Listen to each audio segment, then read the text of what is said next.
안녕하세요. 회사 생활 열심히 하며 아들과 함께 행복하게 살아가고 있는 여자입니다. 결혼, 임신, 출산을 겪으며 많이 힘들고 고단하긴 했지만 이혼까지 할 거라곤 생각하지 못했는데요. 아들을 생각한다고 망설이기만 했는데 아들과 제 삶을 위해서 이혼이 필요하다는 걸 인지한 그 순간 결심했어요. 이혼을 결심하기 전까지 정말 많은 고민과 생각을 했네요. 하지만 막상 이혼하고 나니 후회는 없을 만큼 참 좋더라고요. 물론 아이에게 아빠를 빼앗은 것 같아 미안하긴 했지만 제품에서 비로소 그 나이 또래의 아이답게 자라는 아들을 보며 다시 한번 이혼하길 잘했다고 생각하곤 해요. 서론이 조금 길었나요? 그러면 아이까지 있는데 도대체 왜 이혼을 하게 되었는지 사연 한번 들어보실래요? 남편이 변하기 시작한 건 제가 일을 그만두고 난 후부터였어요. 제가 일을 하며 돈을 벌 때만 해도 그렇진 않았는데 출산을 하고 육아를 하느라 일을 쉬면서부터는 돈을 지나치게 아끼기 시작하더군요. 어느 날은 아이의 기저귀를 갈아주려 하는데 조금 더 있다가 갈아주란 말을 하더군요. 보니까 방금 싼 거 같은데 한 번 더 싸면 갈아. 어차피 자주 싸잖아. 뭐? 아무리 그래도 그건 좀 아니지 않아? 그러다 짓무르기라도 하면 애가 얼마나 힘들겠어. 아껴야 잘 살지. 그렇게 쓰면 기저귀 값이 감당될 것 같아? 아낄 수 있는 건 아끼고 살아. 여보, 우리 이렇게까지 아끼면서 살아야 할 정도로 힘들진 않잖아. 쓸 건 좀 쓰고 살자, 응? 쓸 거 다 쓰고 살면 돈은 언제 모아? 애 어릴 때도 돈이 이렇게나 드는데 크면 클수록 얼마나 더 큰 돈이 들 거야. 당신 이제 복직은 끝났다고 봐야 할 건데 아낄 수 있는 건 아끼면서 최대한 모으고 살아야 할 거 아니야. 나만 좋자고 이래? 다 우리 가정을 위해서 이러는 거니까 힘들어도 좀만 참아. 이해는 되지 않지만 말이 틀린 말은 아니었죠. 맞벌이를 할 수 있다면 가장 좋겠지만 현실적으로 힘든 부분이기도 했으니까요. 거기에다 아이가 크면 클수록 여러모로 큰 돈이 들 거란 말도 틀리진 않다고 생각했어요.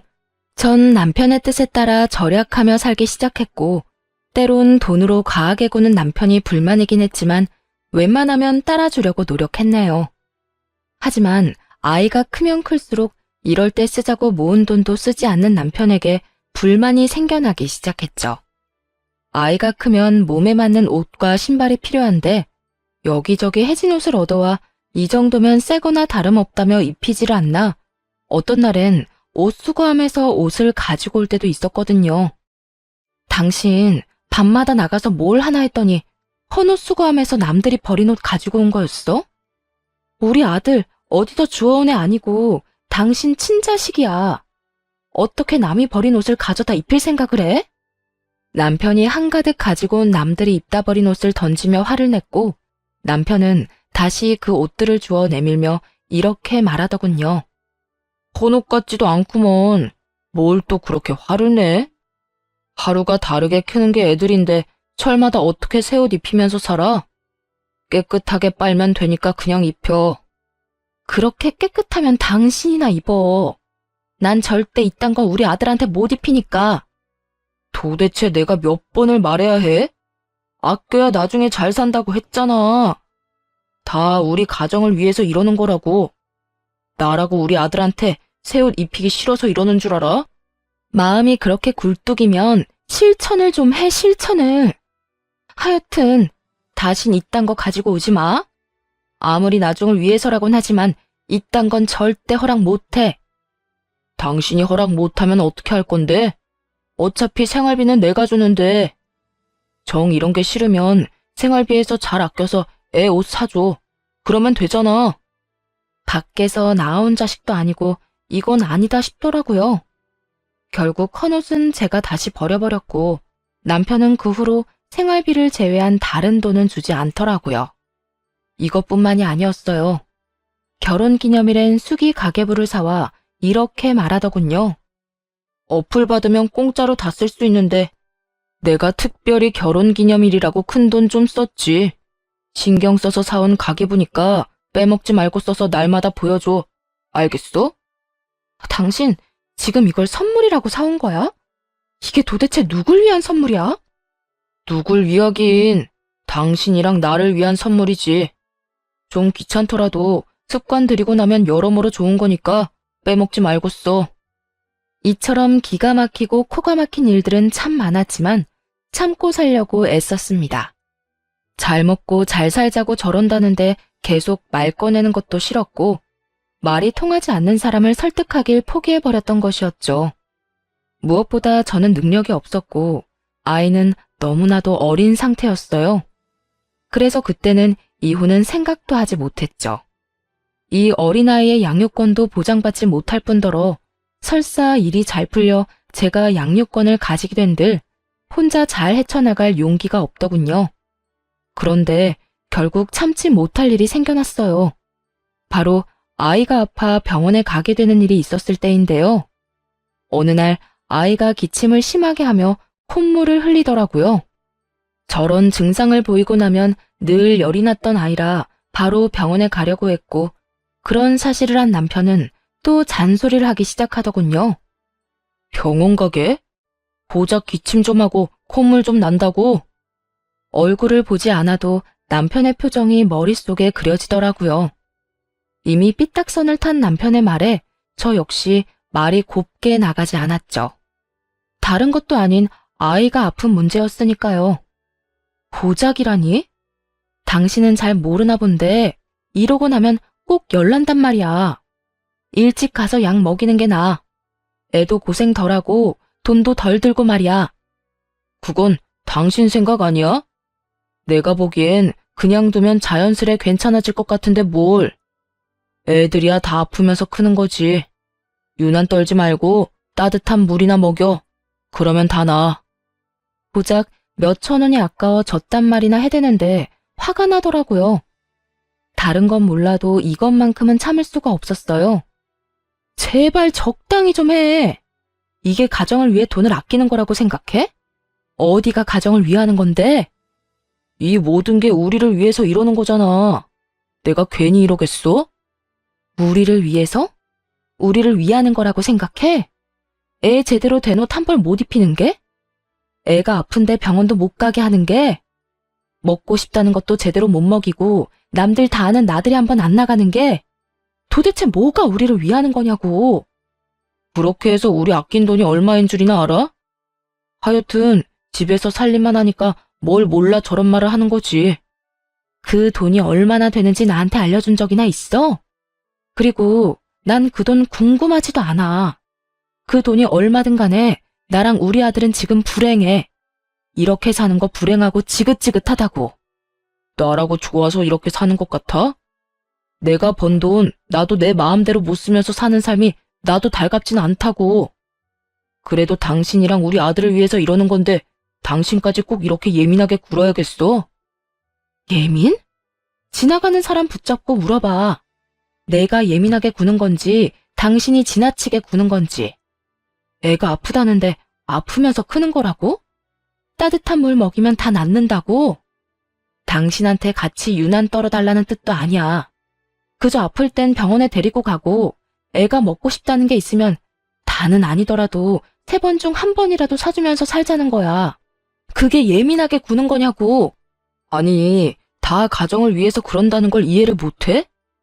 여러분은 이해가 되시나요? 다른 건 몰라도 애가 아픈데 병원비를 아끼려고 드는 남편의 행동이 말이에요. 뭐든 결론은 가정을 위한다고 했지만 이게 정말 가정을 위하는 것은 과연 맞는 것인지 모르겠더군요. 그 가정을 위한다는 말 좀 그만해. 이젠 그 말만 들어도 몸서리가 쳐진다고. 우리 아들 거지만도 못하게 키울 생각 없으니까 당신이나 그렇게 살아. 아파 죽어도 따뜻한 물 한 잔이면 다 낫겠지 하고 살란 말이야. 이 사람이 진짜? 괜한 돈 낭비하지 말고 그냥 집에서 쉬게 하라니까.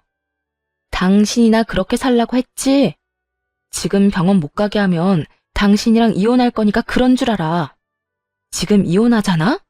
당신 나한테 위자료 엄청 줘야 할 거니까 그 돈 아끼려면 조용하고 병원 가게 내버려둬. 알겠어? 이혼보다 위자료가 무서웠던 남편은 더는 아무 말도 하지 않더라고요.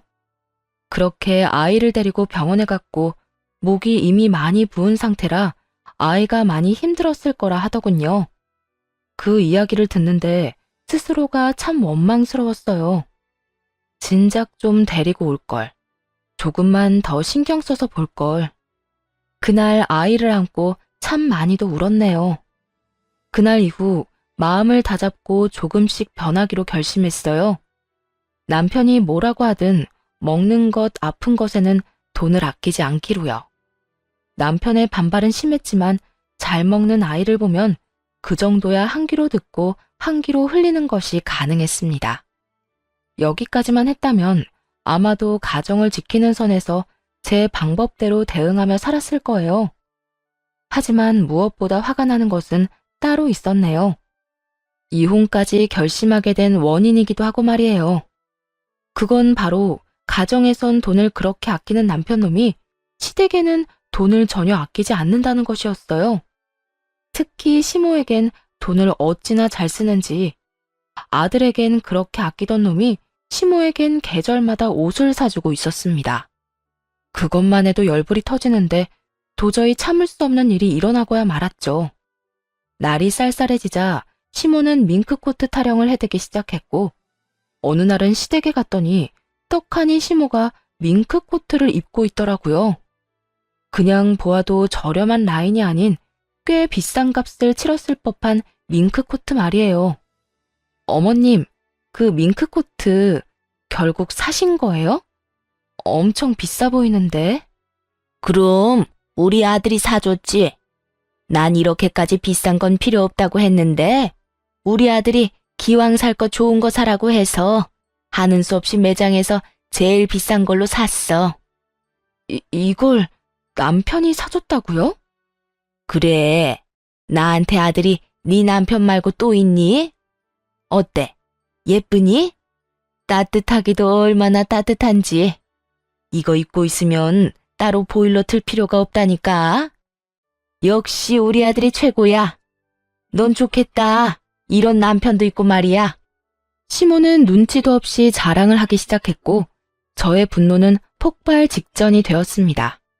하나뿐인 제 아들은 제대로 된 겨울 점퍼가 없어서 다 해진 것을 입히고 다니니까 그걸 보다 못한 친정에서 애 옷을 사다 주는 지경이었는데 말이에요. 애 아빠라는 놈은 시모에게 저렇게 비싼 밍크코트나 사주고 있었으니 아무래도 화가 나지 않으면 그게 이상하지 않겠어요? 그쯤 되자 우리가 잘 먹고 잘 살자고 아끼고 산 것이 아니라 시모에게 잘하기 위해 거지같이 살았단 생각밖엔 들지 않았어요. 바로 집으로 돌아와 남편에게 따지기 시작했고 남편의 반응은 더욱 저를 화나게 만들더군요. 당신 어머님 밍크코트 사줬다며? 그것도 매장에서 제일 비싼 옷으로. 당신이 제정신이야? 어떻게 그렇게 큰 돈을 쓰면서 나한테 말도 안 해? 내가 내 돈으로 우리 엄마한테 옷도 못 사줘?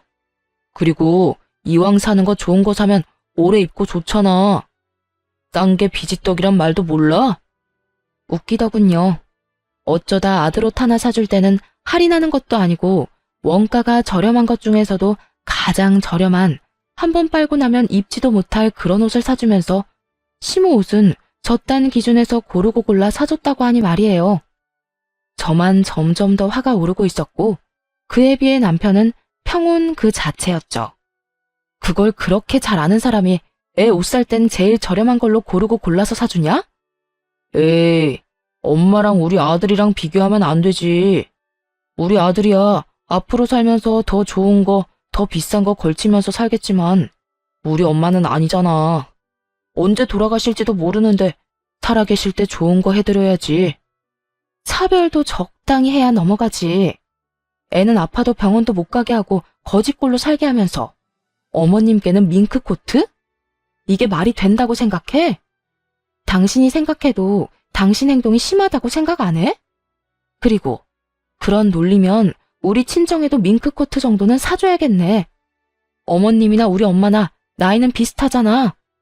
언제 어떻게 될지 모르는 건 매한가지인데 나도 우리 엄마 밍크코트 한 번은 입혀줘야겠네. 이때껏 누구보다 태어나던 남편은 친정엄마 이야기에 화들짝 놀라며 언성을 높이기 시작하더군요. 내가 왜 당신 집까지 챙겨야 해? 이건 확실하게 하자. 내가 벌어온 돈으로 우리가 생활은 하고 있지만 그렇다고 해서 그 돈들이 당신 돈은 아니야. 내 돈이지. 난 내 돈으로 당신 집까지 챙길 생각 없으니까 그런 줄 알아. 섭섭하다는 말로는 심정을 다 표현하기 힘들더라고요. 울컥하면서도 화도 나고 그러면서 또 이런 이야기나 들으려고 그토록 헌신적으로 살았나 하는 생각이 들며 눈물이 왈칵 쏟아져 내릴 것만 같았어요. 하지만 저렇게 뻔뻔하게 구는 남편 앞에서 울고 싶진 않았기에 눈물을 가까스로 삼키며 이야기를 이어나갔습니다. 당신 말 진짜 웃기게 한다. 당신 돈? 당신이 마음 편히 회사 다닐 수 있는 게 다 누구 덕인데 그렇게 당당히 내 돈이라는 말을 해? 내가 집에서 애 보고 당신 뒷바라지 다 해주니까 가능한 일이라고. 그러니까 그건 당신 돈만 되는 게 아니다 이 뜻이야. 그게 무슨 말도 안 되는 소리야. 내가 나가서 내가 힘들게 일해서 번 돈인데 왜 그게 당신 돈이야? 당신은 그저 나한테 얹혀 사는 사람일 뿐이라고. 그러니까 내 돈으로 내가 어디에 쓰든 상관하지 마. 생활비 한 푼 안 내고 따뜻한 집에서 삼시세끼 먹으면서 고마운 줄도 모르고 말이야. 아, 그래? 그러면 내가 집안일하고 당신 빨래해주고 당신 먹을 밥 해주는 값 내놔. 시간당으로 쳐도 꽤 될 텐데. 그거 다 주면 나도 앞으로 생활비 낼게. 그러면 되겠네. 당신이야말로 정신 나갔어? 그건 당연히 당신이 해야 할 일을 하는 것뿐인데 내가 왜 그 돈을 줘? 당연히 해야 할 일이 어디에 있어? 가사노동도 엄연한 일인 거 몰라? 이때까지 집안일한 건 받지 않을 테니까 앞으로 일하는 건 한 푼도 빼지 말고 내놔.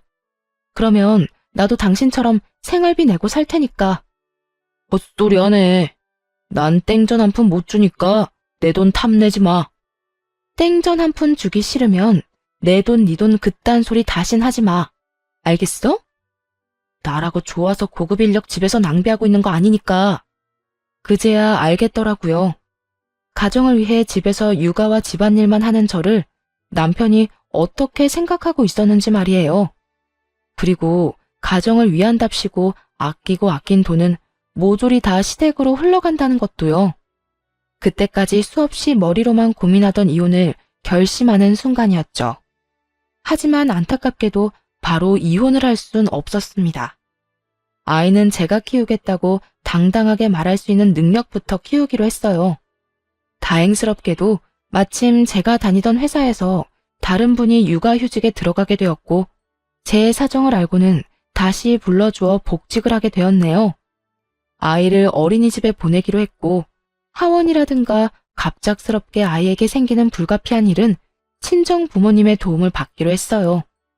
괜한 문제로 남편과 싸워야 하는 시간 낭비는 하고 싶지 않았으니까요. 복직 소식을 들은 남편은 응원은 못해줄 망정 비아냥대며 비웃어대더군요. 복직? 그 회사도 참 일 시킬 사람이 없긴 없는가 보네. 당신 같은 사람을 다시 부르고 말이야. 당신 회사만 할까? 이렇게 인간 이하인 사람인 줄도 모르고 일 시키고 월급까지 주고 있으니 그 회사 안목도 알만하네. 당신 무슨 말을 그렇게 해? 당신이 먼저 시작했어. 와이프가 복직했다고 하는데 축하는 못해줄 망정 그딴 말이나 하는데 나라고 당신한테 좋은 말을 해줄 거라 생각했어? 당신 말은 틀렸어도 내 말은 틀린 말은 아니잖아. 몇 년 동안 집구석에서 살림이나 하고 애나 키우던 여자가 복직한다고 해서 맡은 일이나 제대로 처리할 수 있을 것 같아? 그거야 두고 보면 알겠지. 내가 일을 잘해서 회사에 둘도 없는 인재가 될지 누가 알아? 착각은 자유라고 해도 그 정도면 심하다고 생각 안 해? 하긴 직접 부딪혀봐야 알지. 아마 일주일도 안 돼서 나한테 생활비 받았을 때가 좋았다고 생각할 거다. 그때까지 일 그만둔다고 다시 생활비 좀 달라고 매달리지나 마. 당신은 잘 모르나 봐. 당신 웬만한 진상 상사보다 훨씬 더 심한 진상이라는 거. 내가 당신도 버티고 살았는데 그까짓 회사 생활이 힘들다고 도망칠 것 같아? 뭐라고? 너 진짜 아까부터 말이 심한 거 아니야? 남편한테 진상이 뭐야 진상이? 가만히 있는 사람 먼저 건드렸을 땐 이 정도는 각오했어야 하는 거 아니야? 그리고 당신 진상 맞잖아. 진상 보고 진상이라고 하는데 무슨 문제라도 있어? 당신 계속 진상 그러는데 내가 무슨 진상이야?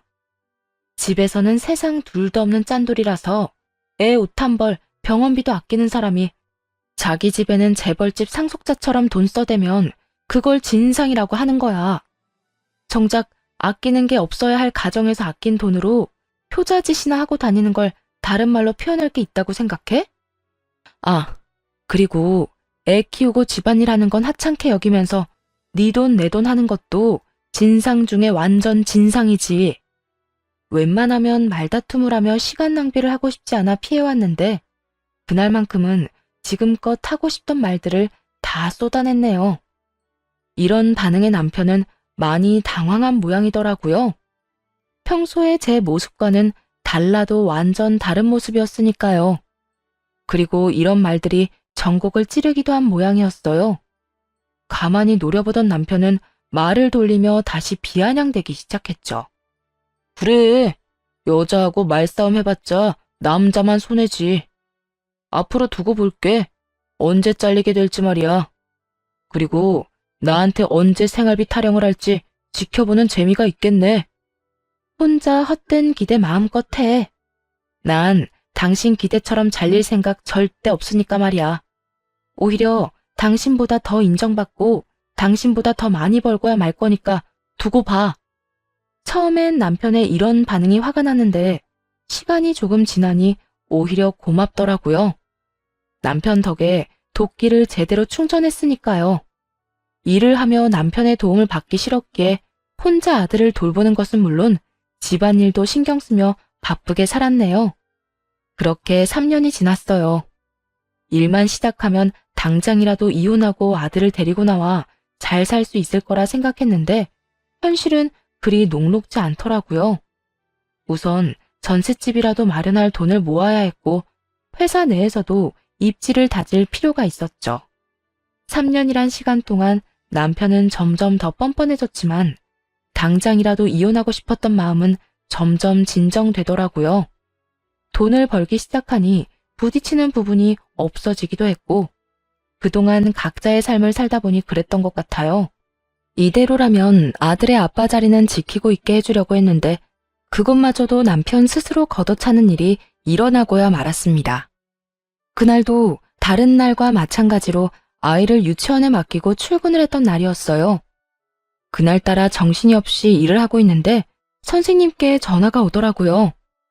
어머님, 혹시 바쁘실까요? 왜 그러세요? 애한테 무슨 일 있나요? 그게 오늘 비가 와서 야외 활동 대신 원에서 체육 활동을 하다가 친구가 넘어지면서 준이를 밀었나 봐요. 준이가 같이 넘어지면서 책상에 찍혔는데 눈 위가 찢어졌어요. 지금 병원으로 데리고 가려고 하는데 혹시 따로 원하시는 병원이 있으실까요? 찢어졌다고요? 아니, 얼마나요? 심하게 다쳤어요? 원하는 병원은 따로 없긴 한데 일단 가까운 곳 중에 가장 큰 병원으로 가주세요. 아, 준이 사진도 좀 보내주시고요. 병원 정해지면 따로 문자도 좀 주세요. 진정이 되지 않더라고요. 사진 속 아이는 피를 흘리며 울고 있었고 이미 저도 함께 울고 있었네요. 그래도 애아빠라고 그런 순간이 되자 남편이 생각나더라고요. 바로 아이의 사진을 보내고 전화를 걸었어요. 여보, 사진 봤어? 준이 유치원에서 다쳤대. 봤는데 어쩌다 이렇게 된 거야? 친구가 넘어지면서 밀었다나 봐. 그 바람에 책상에 잘못 찍히는 바람에 눈 위가 찢어졌대. 지금 병원 가보려고 하는데 나 놀라기도 많이 놀라고 큰일이라도 날까봐 무서워. 당신도 같이 좀 가주면 안 돼? 지금 많이 바빠? 무섭기는 뭐가 무서워. 눈가 좀 찢어진 거 가지고. 난 지금 바빠서 못 가니까 혼자 얼른 가봐. 그리고 병원비는 상대방 애 부모한테 달라고 해. 알겠어? 괜히 괜찮다, 애들끼리 그럴 수도 있다 그딴 말 하지도 말고 최대한 화 많이 난 척하면서 병원비 제대로 받아내란 말이야. 당신은 우리 애가 다쳤다는데 할 말이 그거밖에 없어? 그러면 이거보다 중요한 말이 있어? 이미 다친 건 다친 거고 병원비라도 받아내야 할 거 아니야. 하여튼 난 못 가니까 가서 알아서 해결해. 아니다. 그냥 그 부모 연락처 나한테 보내. 내가 알아서 할 테니까. 화를 내고 있을 시간도 없었어요. 전화를 끊고 곧바로 병원으로 향했고 급한 치료를 끝낸 아이와 집으로 돌아왔네요. 그렇게 집에서 놀란 아이를 진정시키고 재우고 나오니 남편이 시모를 부축하며 집으로 들어오더군요. 육안으로 보기엔 다친 곳이 없어 보이긴 했지만 아이가 크게 다친 것을 보고 난 후라 덜컥 겁이 나더라고요. 부축을 받아야 할 정도로 시모도 크게 다친 것은 아닌가 싶었죠. 그런데 그건 저만의 걱정일 뿐이었습니다. 시모를 소파에 앉히고 남편의 입에서 기가 막히는 말이 흘러나왔으니까요. 당신 멀뚱히 서 있지 말고 죽 좀 만들어. 집에 전복 있나? 없으면 사와서 전복죽 좀 해. 전복죽? 그래, 전복죽. 무슨 며느리가 시어머니한테 그렇게 관심이 없어? 우리 엄마 감기 걸린 것도 몰랐지? 감기 걸려서 제대로 먹지도 못하고 있다길래 내가 오늘 모시고 병원 다녀오는 길이야. 워낙 먹은 게 없어서 기운 없다시길래 우리 집으로 모시고 온 거니까 한동안 당신이 좀 챙겨드려. 남편의 바쁜 일은 살이 찢어져서 피를 흘리는 아이가 아닌 감기에 걸린 시모를 내과에 모시고 가는 것이었더라고요. 거기에다 시모가 고작 한 끼 안 먹어 힘이 없으니 그 병시종까지 들으라고 집까지 데리고 온 것이었죠. 다른 건 몰라도 아이의 아빠 노릇이라도 제대로 하길 바랬는데 그거조차 할 생각이 없다는 걸 깨달은 순간 이젠 이혼해야겠다는 생각이 들었습니다. 더는 이런 인간에게 내 소중한 아이의 아빠 자리에 앉아있게 할 순 없었어요. 시모가 있든 말든 상관도 없었죠. 그 자리에서 바로 남편에게 이혼을 통보했네요. 우리 이혼하자. 더는 당신 같은 사람이 내 아들 아빠로 있는 꼴 보고 싶지도 않다. 뭐? 이혼은 무슨 이혼이야. 전복죽 끓이라고 한 게 이혼 사유나 된다고 생각해? 당신은 고작 내가 전복죽 하나 때문에 이혼 이야기를 꺼낸다고 생각하는 거야? 조금만 생각해봐도 충분히 이혼 사유를 알 수 있을 텐데 생각이 그렇게나 없어? 생각을 해봐도 이혼할 만한 이유가 없어서 이러는 거야. 도대체 갑자기 이혼하자는 이유가 뭔데? 그것도 우리 엄마도 있는 자리에서. 당신이 이따위니까 내가 이혼하자고 하는 거야. 오늘도 그래. 당신은 우리 애보다 당신 엄마가 더 중요하잖아. 부모님 아프면 병원 정도는 모셔다 드릴 수도 있지. 그런데 오늘은 우리 애도 많이 다쳤잖아. 내가 많이 놀라고 겁난다는 이야기까지 했는데 당신 뭐라고 그랬어? 바쁜 일 있다고 병원비나 제대로 받아내라고? 그게 아빠가 할 말이야? 적어도 많이 다쳤냐? 애가 많이 놀라진 않았냐고 물었어야지. 지금 들어와서는 뭐가 틀린 줄 알아? 애 이야기는 한마디도 안 하고 전복죽? 전복죽 같은 소리 한다.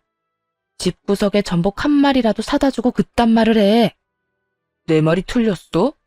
병원비는 다 받아내야 할 거 아니야.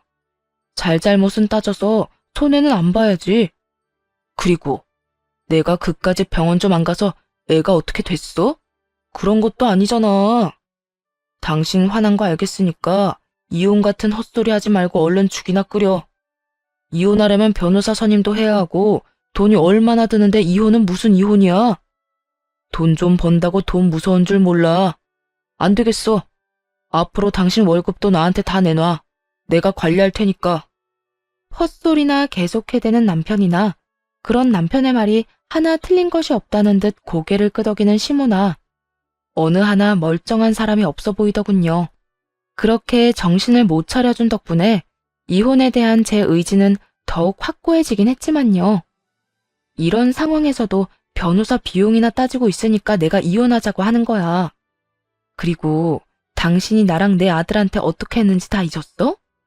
가정에서는 돈 한 푼이 아까운 인간이 시댁 일이라면 그게 얼마든 턱턱 쓰는 꼴도 참았더니 이젠 애가 저렇게 크게 다쳤는데 고작 감기 때문에 애랑 나를 버린다고?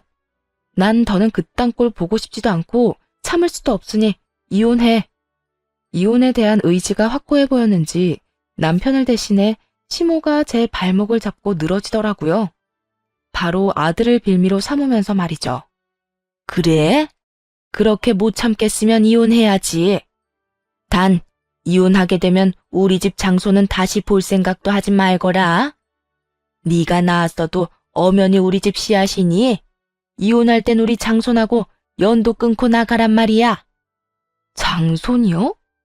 언제부터 어머님이 그렇게 장손을 중히 여겼는지는 모르겠지만 그렇게 중요한 장손이면 남이 입다 버린 옷이나 입고 다닐 때 옷이나 한 벌 사주지 그랬어요. 아니, 애가 고기 먹고 싶다고 노래를 부를 때 소고기라도 좀 사줬더라면 어머님이 지금 하는 그 장손 타령이 제 마음에 좀 와닿기라도 했을 텐데요. 따뜻한 집에서 잘 먹고 잘 살았으면 됐지. 이제 와서 불만이 뭐가 그렇게 많은지 모르겠구나. 내 아들이 고생해서 번 돈으로 부족함 없이 잘 살았잖아. 방금 내가 한 말 못 들었어요? 부족함 없이 산 건 우리가 아니라 어머님이랑 시댁 식구들이겠죠. 워낙 생각이라곤 없는 아들이 시댁 일이라면 와이프도 아들도 나몰라라 하고 돈이란 돈은 다 써댔으니까요. 더는 두 사람이랑 하고 싶은 이야기도 없어요. 그러니까 장손 타령 그만하고 아들한테 이혼이나 빨리 하라고 설득이나 잘 해주세요. 이혼하라니까. 누가 이혼하지 말라고 그랬니? 다만 이혼은 하되 내 장소는 두고 가란 이 말이야. 남편도 그렇게 말귀를 못 알아먹어 사람 속을 뒤집어 놓더니 시모 역시 다를 바가 없더라고요.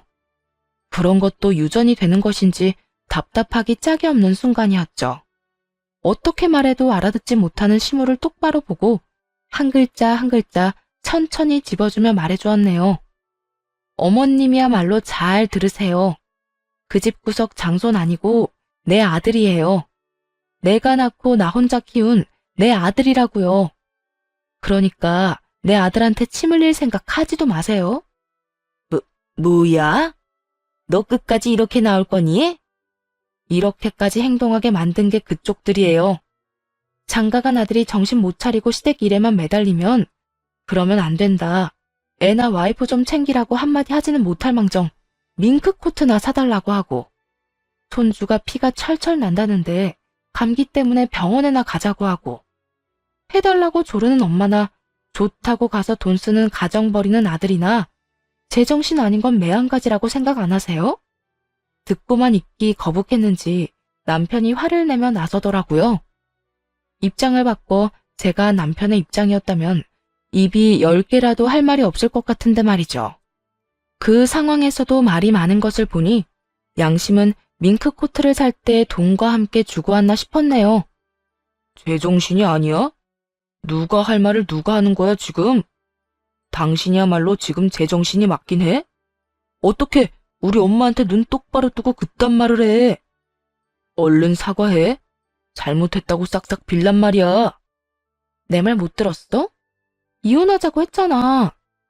이혼할 마당에 내가 예의 차리고 말까지 가려가며 해야겠어? 저기 저 소파에 앉아있는 사람은 당신한테나 엄마일 뿐이지 나한텐 이젠 옆집 아줌마만도 못한 보기 싫은 사람일 뿐이야. 그건 당신도 마찬가지고. 당신 진짜 끝까지 해보자 이거야? 그러니까 당신도 이혼이나 잘 준비해. 난 우리 아들 당신 같은 인간 손에서 크게 할 생각 없으니까. 끝까지 반성이란 모르는 남편이 순순히 이혼해 줄 리가 없었고 결국 소송까지 하게 되었네요. 소송을 준비하며 미리 전셋집도 구해두었고 아이를 양육하기엔 부족함이 없는 환경을 만들어 놓은 상태였죠. 이런 저와는 달리 남편은 제가 집을 나감과 동시에 집안일엔 신경도 안 쓴 듯 하더라고요. 그렇게 장손 타령을 하던 시모도 집안일을 해주기는커녕 돈만 받아가기 바빴고 말이에요. 양육 환경 면에서도 차이가 크긴 했지만 무엇보다 아이가 저만 원하는 상황이기도 했습니다. 당연한 결과였어요. 남편은 아이가 뭘 좋아하는지 어떤 음식 알레르기가 있는지조차도 모르는 상태였고 온 관심은 그저 시댁에만 있었으니까요. 아이에 관해선 무지에 가까운 인간이었거든요. 그 결과 당연히 양육권은 제가 가지고 오게 되었고 재산 분할 역시 꽤 받게 되었어요. 변호사 선임이라도 했더라면 그 정도는 아니었을 텐데 남편은 돈이 아깝다며 변호사 선임도 하지 않았고 혼자 설친 대가를 제대로 치르게 되었던 것이었죠. 재산 분할도 뜻대로 되지 않자 전 남편은 괜한 시비를 걸며 쓸데없이 큰 소리를 치더군요. 내 돈 가지고 가서 어디 얼마나 잘 먹고 잘 사는지 두고 보자. 이래서 대한민국은 안 돼. 집에서 돈이나 쓰고 논 여자가 뭘 했다고 재산 분할을 그만큼이나 해주라는 거야? 네가 그딴 식이니까 재산 분할을 그만큼이나 해주라는 거야. 그러게 나처럼 변호사라도 선임했어야지. 잘한 짓거리는 단 하나도 없으면서 무슨 자신감으로 혼자 덜렁 나와서 소송을 해? 어깨 위에 그건 장식용으로 두지 말고 좀 써. 그러라고 달아놓은 거니까. 이까지 소송 좀 네 뜻대로 다 됐다고 기고만장한가 본데. 너처럼 펑펑 쓰면서 살면 망하는 건 시간 문제니까 내 돈 관리나 잘하면서 살아. 알겠어? 네 돈 관리나 잘하면서 살아. 알겠어? 이제 네 돈 아니고 내 돈이니까 신경 쓰지 마. 앞으론 애 문제 아니면 연락도 하지 말고 살자. 나야말로 바라는 바거든. 사는 게 힘들어도 나한테 다시 돌아올 생각은 하지도 마. 난 이제 너 같은 여자 지긋지긋하니까 말이야. 같은 마음이라니 다행이네. 제발 지긋지긋한 얼굴 보지 말고 살자. 그렇게 이혼을 하게 되었어요. 양육비에 대한 선고도 있었지만 당연히 주지 않더라고요. 받을 기대조차 없기도 했고 아들을 보여달란 말도 없어서 그냥 그 값으로 쳐주려고 했는데요. 이혼하고 2년 정도 뒤부터 애를 핑계로 계속 찾아오기 시작하더군요. 아이가 반기지도 않는데 꾸역꾸역 찾아와 갖은 친한 척은 다 한다 싶더니 어느 날은 전 시모도 함께 찾아왔더군요. 그날은 두 사람 다 짐까지 싸와 아들과 친한 척을 하길래 도대체 무슨 생각으로 저러나 물어보게 되었죠. 이번엔 당신 엄마도 모자라서 짐까지 싸서 들고 왔네? 2년 동안 연락 한 번 없더니 이제 와서 이러는 이유가 뭐야? 이유는 무슨 이유? 그냥 우리 아들이 얼마나 컸나 궁금해서 왔지. 짐은 매번 잠깐씩 보고 가니까 아쉬워서. 이번엔 한 며칠 지내면서 우리 아들이랑 시간 좀 보내려고. 엄마도 마찬가지고 말이야. 애 키울 데도 없던 부성애가 갑자기 생겼다고? 말이 되는 소리래. 우겨볼 셈인 것 같은데 그딴 거 안 통하니까 똑바로 말해. 꼴 보아하니 형편도 어려워진 것 같고 회사도 안 나가는 것 같은데 무슨 목적으로 찾아온 거야? 거짓골을 하고 온 전 남편과 전 시모를 몰아세웠고 전 시모가 추악한 속내를 드러내기 시작했습니다. 그게 사실은 너랑 이혼하고 얼마 안 지나서 우리 아들이 회사를 그만두게 됐지 뭐니. 회사 사정이 안 좋아져서 권고사직을 당하게 됐어. 그나마 퇴직금을 꽤 받아서 그걸로 장사를 시작했는데 하늘도 무심하시지 코로나가 터져버렸지 뭐야. 너도 알지?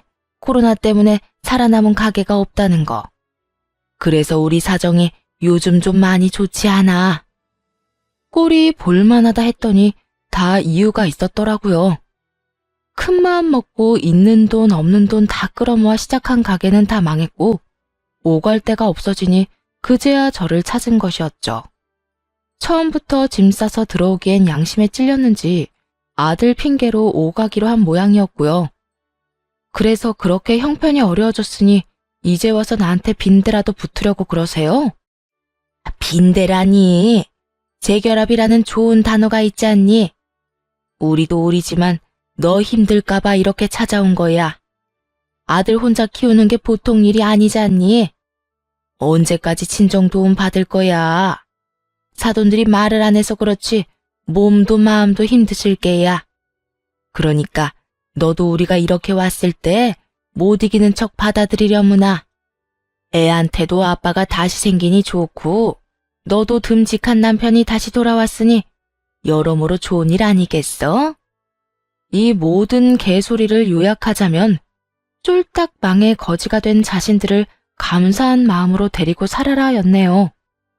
이혼도 한마당에 더는 얼굴 붉히면서 연락도 하고 싶지 않아 양육비 타령 한번 하지 않았더니 저를 만만하게 봐도 보통 만만하게 본 것이 아니더군요. 좋아요? 누가 좋아요? 난 하나도 좋은 게 없는데. 나랑 내 아들은요, 그쪽이랑 그쪽 아들 얼굴 안 보고 사는 게 가장 좋은 일이에요. 그러니까 다신 찾아올 생각도 하지 마세요. 그리고 당신 이때까지 양육비 한 번도 안 준 거 알지? 내가 당신 목소리도 듣기 싫어서 그까짓 양육비 안 받고 안 만나고 살려고 이야기도 안 꺼낸 건데 당신이 이렇게 나오니까 나도 하는 수 없이 그 돈 다 받아내야겠어. 뭐라고? 나한테 그런 돈이 어디 있다고? 그건 당신 사정이지. 내 사정은 아니잖아. 그러게. 누가 찾아와서 괜한 짓거리 하래? 양심도 없이 2년 만에 찾아와서 뭐? 재결합? 미치려면 혼자 미쳐. 어디 나랑 내 아들까지 미치게 만들려고 감히 이딴 짓을 해? 당신도 말은 안 해서 그렇지. 나랑 재결합 생각한 적 있을 거 아니야. 지금은 당신이 화가 나서 그러는데 우리 아들 생각 좀 해보라고. 이제 크면 클수록 아들이니 더욱 아빠 손길이 필요해질 텐데 그때 가서 후회하지 말고 지금 재결합하면 좋잖아. 그러니까 나나 내 아들이나 그놈의 재결합 나는 원하지도 않는다니까. 훗날 아빠 손길이 필요해도 네가 아쉬워질 일도 없고 그때 되면 늘 그러했듯이 나랑 내 아들이 알아서 헤쳐나갈 테니까 괜한 걱정도 하지 마. 그러지 말고 우리 좀 살려줘. 진짜 갈 데가 없어서 그래. 얼마나 힘들었으면 2년 만에 당신 찾아와서 이런 말까지 하겠어? 나한테 남은 정 없다는 거 알긴 하는데 그래도 나 준이 아빠잖아. 그거 생각해서라도 한동안만 여기서 좀 지내게 해주라. 응? 준이 아빠 같은 소리 하네. 당장 당신 엄마 데리고 내 집에서 나가. 다신 찾아올 생각도 말고. 차례대로 전 남편과 전 시모를 쫓아내버렸고 그 길로 양육비 일시금 지급 신청을 했습니다. 그렇게까지 하면 정신을 좀 차릴 거라 생각했는데 정신줄이 제대로 나가버린 전 남편은 반성은 하지도 않고 또 찾아와 화를 내더라고요. 당신 진짜 이렇게 매정한 사람이었어? 나 힘들다고 했잖아. 돈 없다니까? 그렇지 않아도 땡전 한 푼 없는데 그런 큰 돈을 어디서 마련해? 그러게, 누가 줘야 할 돈 안 주고 쌓아두래? 양육비 한 번 안 주고 찾아와서 그 난동을 피웠을 땐 당연히 이런 결말도 예상했어야지. 당신이 당신 엄마까지 데리고 짐만 싸서 들고 들어오면 내가 하는 수 없이 받아줄 거라 생각했나 본데 난 절대로 그럴 생각이 없어. 당신이 마지막까지 나하고 내 아들한테 한 짓이 있는데 당신 같으면 당신을 용서할 수 있겠어? 적당히 좀 해. 그게 언제적 일인데 아직까지 그 이야기를 꺼내? 꺼낼만 하니까 꺼내는 거야. 그리고 이런 이야기 듣기 싫으면 찾아오질 마. 누가 찾아오라고 빌기라도 했어? 반기는 사람 하나 없는데 왜 찾아와서 듣기 싫은 말을 듣고 있어? 누군 오고 싶어서 온 줄 알아? 당신이 양육비로 장난질을 치니까 이렇게 온 거 아니야. 하여튼 난 돈 없으니까 알아서 해. 양육비 안 주고 이상한 짓 한 게 누군데 어디서 큰 소리를 쳐? 그리고 저번에도 말했지? 그건 당신 사정이지 내 사정 아니라고. 전 남편은 그제야 방법이 잘못됐다고 생각했는지 이번엔 무릎까지 꿇고 빌기 시작하더군요. 그 모습을 보는데 통쾌하기는커녕 진심이라고는 없는 행동에 그저 헛웃음만 나오더라고요. 그러지 말고 나 좀 봐주라. 나 진짜 돈이 없어. 사업 다 망했다고 우리 엄마가 그랬잖아. 그나마 우리 살면서 모은 돈도 우리 집에 거의 다 썼고 집 처분한 것도 다 날린 지 오래야. 지금은 우리 엄마 집에서 지내고 있긴 한데 곧 그 집도 처분해야 한다고. 내 사정이 이런데 그런 큰 돈을 어디서 구해? 그러니까 예정을 생각해서라도 한 번만 봐줘. 예정 같은 소리 한다. 너 같으면 너한테 남은 예정이 있을 거라 생각해? 난 그딴 거 전혀 없으니까 더 큰 돈 내놓기 싫으면 다신 찾아오지도 마. 알겠어? 여보, 여보는 누가 네 여보야? 그러게, 누가 돈 가지고 그렇게 치사하게 굴라고 그랬어? 네가 다 자초한 일이야. 네가 그런 식으로 굴지만 않았어도 오늘 같은 일은 일어나지도 않았고 우리가 이혼할 일도 없었을 거라고. 그러니까 더러운 눈물 여기서 빼지 말고 당장 꺼져. 마지막 눈물 작전까지 통하지 않자 전 남편은 악담이란 악담은 다 퍼붓고 가버리더라고요. 그 후 전 남편은 돈은 돈대로 탈탈 털리고 자식 얼굴도 못 보게 되었죠. 그리고 들려오는 이야기엔 재기도 못할 정도로 망해버려서 그렇게 있는 돈 없는 돈 다 써대며 효도하던 심호품으로 돌아가 손가락만 빨며 살고 있다고 하더군요. 전 시무꼴도 볼만할 것 같더라고요. 손에 쥔 건 하나도 내놓지 않고 그렇게 아들 등골만 빼먹더니 돈줄이 끊긴 것도 모자라 쫄딱 망한 아들 데리고 사느라 있는 것도 하나둘 팔아버리고 하루살이처럼 살고 있다는 이야기를 들을 수 있었습니다. 남의 눈에 눈물 나게 하고 잘 사는 사람 몇 없다지만 전 시모와 전 남편의 마지막은 말로는 다 못할 통쾌함을 느끼게 해주었어요. 경력 단절로 집에서 육아와 살림만 하던 시절 느꼈던 그 서러움이 한 번에 다 날아가는 기분이 들기도 했죠. 어느덧 많은 계절이 지났고 아들도 많이 커